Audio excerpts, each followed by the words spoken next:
Hello students, learn 24 academy में आपका स्वागत है। देखिए स्टूडेंट, जब आप लोग इस तरीके से पॉजिटिव कमेंट्स करते हैं ना, तो इससे हमें बहुत ज़्यादा मोटिवेशन मिलता है कि जो हम मेहनत कर रहे हैं ना, उसका कहीं ना कहीं आउटपुट निकल रहा है। देखिए पूजा जी ने लिखा है, गुड इवनिंग सर, मैंने आपकी कंप्यूटर की क्लास अटेंड की थी KVS एग्जाम के लिए। बहुत सारे क्वेश्चंस आपकी क्लास से थे, है ना। तो ये जो इंपॉर्टेंट लाइन है ना, ये इंपॉर्टेंट क्यों है? क्योंकि हमने मेहनत इसीलिए करी थी कि आपको एग्जाम में क्वेश्चंस देखने को मिले, आपकी मेहनत आधी हो जाए, आपको वो सारी चीज़ें हम बता सकें, जिससे क्या होगा, आप एक्स्ट्रा मार्क्स ला सकें एग्जाम में, है ना। कई बार क्या होता है, बच्चे छोड़ देते हैं टॉपिक्स को कि यार ये टॉपिक नहीं आ रहा समझ में, यहाँ से क्या पूछा जाएगा। तो हमने हर चीज़ ऐसे इस तरीके से कोशिश करी थी अपने लेक्चर्स में कि बच्चों को डायरेक्ट वो चीज़ बताई जा सके जहाँ से एग्जाम में क्वेश्चन पूछे जा सकते हैं। और कहीं ना कहीं हम उस पर सफल भी हुए हैं, जब बच्चों को एग्जाम में वो सारे क्वेश्चन देखने को मिले, जैसे कि फुल फॉर्म, एक्सटेंशन वगैरह। Thank you so much sir, thank you आपको भी पूजा जी कि आपने सारे लेक्चर्स को बहुत अच्छे से देखा, अपनी तैयारी बहुत अच्छे से करी, और हमारी बेस्ट विशेष आप सभी बच्चों के लिए है कि वो एग्जाम में सभी लोग पास हो जाएं। ठीक है, अब देखिए लक्ष्मी जी ने लिखा है, सर 4 तारीख को मेरा एग्जाम था KVS का, उसमें कंप्यूटर सेक्शन से IT एक्ट वाले बेसिक क्वेश्चंस, मतलब कंप्यूटर के क्वेश्चंस आए थे, सेम आपने जो कराए थे। सर प्लीज़ DRDO एग्जाम के लिए गाइड करो, थैंक यू सर।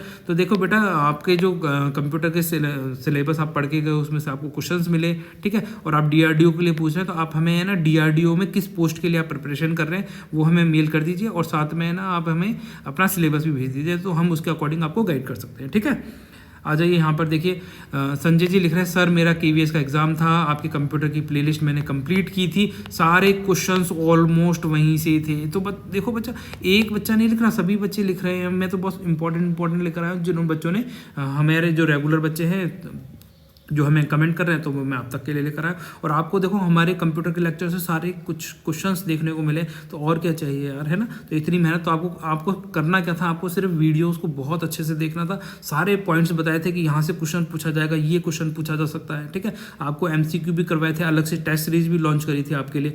तो अब जिन बच्चों ने उनको ज्वाइन किया था, टेस्ट रेगुलर बेसिस पे दिए थे, तो वो बहुत अच्छा स्कोर कर रहे हैं, है ना। और यही हमारी कोशिश थी कि आपके जो अगर 20 क्वेश्चन हैं और 20 मार्क्स का कंप्यूटर है, तो 20 में से 20 आपके आए, यही मेरा प्रयास था। ठीक है, आ जाइए यहाँ देखिए, थैंक यू सर, आज मेरा एग्जाम बहुत अच्छा गया। आपको भी बहुत बहुत धन्यवाद ड्रीम कपल जी कि आपने हमारे लेक्चर्स को बहुत अच्छे से देखा, और आपने उसको अपनी जो स्किल्स है उसमें एनरिच करा उससे, ठीक है, और जिससे आप एग्जाम में बहुत अच्छा करके आए। ये देखिए आपकी ही मेहनत है पूरी की पूरी, जो आपने बहुत डेडिकेशन के साथ लेक्चर्स को देखा, चीज़ों को समझा, फिर उसको अप्लाई करके आ सके एग्जाम में, तभी ये एग्जाम आपका अच्छा गया है ना। हमारी बेस्ट विशेस आपके साथ है कि आपकी जॉब 100% लग जाए। ठीक है, अब यहाँ देखिए शाहिल जी क्या कह रहे हैं, सर आज मेरा KVS GSA का एग्जाम था, जो कुछ भी आपने इंपॉर्टेंट क्वेश्चंस पे टिक लगाए थे, एक भी क्वेश्चन उससे बाहर नहीं था, है ना। ये इंपॉर्टेंट चीज़ें होती हैं, जब जो चीज़ हम करवा रहे हैं और बच्चों ने उसको कितना सीरियसली लेकर रिमेंबर रखा है, याद रखा है। देखो पढ़ते बेटा सभी हैं, पर जो चीज़ों को सुनता है फिर याद रखने की कोशिश करता है, वही एग्जाम में एक्स्ट्रा मार्क्स ला पाता है। और आपने उस चीज़ को अप्लाई किया, आपने क्वेश्चंस के आंसर भी दिए थे, मैंने देखा था कंटिन्यूसली, जितने भी मैंने क्वेश्चंस पूछे थे लेक्चर्स में, आपने उन सब के आंसर दिए थे। जिन भी बच्चों ने, ये सभी बच्चे जिन्होंने कमेंट किए हैं ना, ये सभी बच्चों ने, इनके अलावा 2-4 बच्चे और हैं जिन्होंने सभी क्वेश्चंस के आंसर लिखे थे, रेगुलर बेसिस पे उन्होंने कमेंट किए थे, और उन सबके पेपर बहुत अच्छे गए। तो मेहनत आप लोगों की है, आपने अपनी तरफ से एफर्ट जो लगाए ना, उसी की वजह से आप एग्जाम में बहुत अच्छा कर पाए, और इसी तरीके से आपको हमेशा आगे बढ़ते रहना है। ठीक है ना।